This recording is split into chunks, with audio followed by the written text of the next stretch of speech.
Imagine waking up every single day and having to ask a strict parent for permission to do absolutely anything.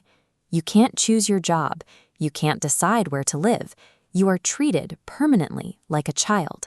That was reality in 18th century Europe. This photograph shows the sprawling Palace of Versailles, a physical symbol of the era's absolute monarchy. Kings ruled with unchecked power, claiming a concept called divine right.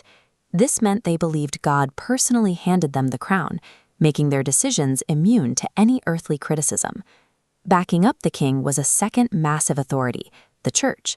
They strictly dictated what was morally acceptable, what could be published, and what questions were off-limits. Independent thought was heavily censored. Then, a philosopher named Immanuel Kant pointed out something uncomfortable. He argued that humanity was stuck in a self-imposed childhood. We were blindly letting kings and priests do our thinking for us because it was easy. His rallying cry to snap people out of this was simple: dare to know. The Enlightenment was humanity's collective decision to grow up. It was a movement to reject blind obedience and start using human reason, our own brains, to figure out how the world should actually work. But there is a massive logistical problem here. How do you actually spread these new, controversial ideas without the internet, smartphones, or a free press? They built their own social networks. This textbook illustration shows a crowded 18th century salon. These were private gatherings, often organized and hosted by influential women in their own homes, where people could debate safely behind closed doors. For everyone else, there were coffee houses, bustling rooms where a single newspaper would be read aloud and argued over by the crowd. To arm these debaters with facts, a writer named Denise Diderot spent decades creating the ultimate tool. This row of massive leather-bound books is his original encyclopedia. He attempted to gather all human knowledge into one place, but he also used it as a Trojan horse, sneaking critiques of the government and the church right into the standard definitions. By moving information out of the locked libraries of the church and dropping it into coffee houses and salons, these thinkers built the infrastructure required to start a revolution of the mind. Now, these thinkers were mostly not atheists. Instead, they proposed a concept called deism. This animated diagram illustrates their core idea. They viewed God as a master clockmaker. He built a logical universe, wound up the gears, and then stepped back, letting it run on its own without intervening again. If God doesn't intervene in daily life, the thinkers reached a new conclusion. Forced religious rituals and the extreme political power of the church were no longer necessary to keep the world turning. The fiercest champion of this logic was a writer named Voltaire, who made it his life's mission to fight for religious tolerance. In 1755, a massive earthquake destroyed the city of Lisbon. While the church told survivors the quake was a direct punishment for their sins, Voltaire, pictured here in his study, publicly argued the opposite. He used reason to explain that a shifting earth is simply a natural mechanical event. Applying logic to a natural disaster directly stripped away the church's ability to use fear and guilt to control what people believed. With the church's authority questioned, the philosophers turned their sights on the king.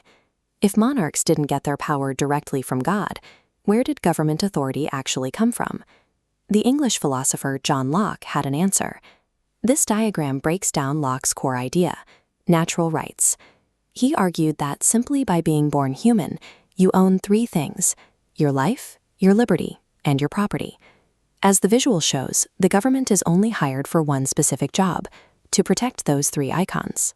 If the government fails to protect them or attacks them, that link breaks, and the people have the right to rebel. But even with a new set of rules, a French thinker named Montesquieu noticed a problem. Any single ruler who writes the laws, enforces the laws, and judges the laws all by themselves will eventually become a tyrant. Montesquieu's solution was to pull those powers away from each other, the separation of powers. As you can see in this flowchart, he split the government into three separate branches. The legislative makes the laws, the executive enforces them, and the judicial interprets them. The arrows show how they stay in their own lanes, keeping any one branch from becoming too strong. Finally, Jean-Jacques Rousseau tied it all together with popular sovereignty. He argued that society is based on a social contract. The king isn't a magical ruler. He is a representative hired to carry out the will of the people. By the time Locke, Montesquieu, and Rousseau were finished, they had successfully argued that a king's power was a responsibility granted by the people, providing the framework for how most modern governments are organized today. So, did any of the kings actually read these books and change? Surprisingly, a few did, creating a brief hybrid era known as Enlightened absolutism. This is Frederick the Great of Prussia. He read the philosophers and rebranded his crown, declaring himself the first servant of the state. He backed this up, allowing religious tolerance and walking around in a simple military uniform, ditching the expensive costumes of older monarchs. Let's lock in the key players for your exam. Think of them as a team. Kant gives us the battle cry, dare to know. Locke secures your natural rights. Montesquieu builds the separation of powers. Rousseau delivers popular sovereignty. Voltaire defends religious tolerance. And Diderot compiles it all into the encyclopedia. When you sit down to take your history test, remember what these thinkers were actually fighting for. Reject mental laziness.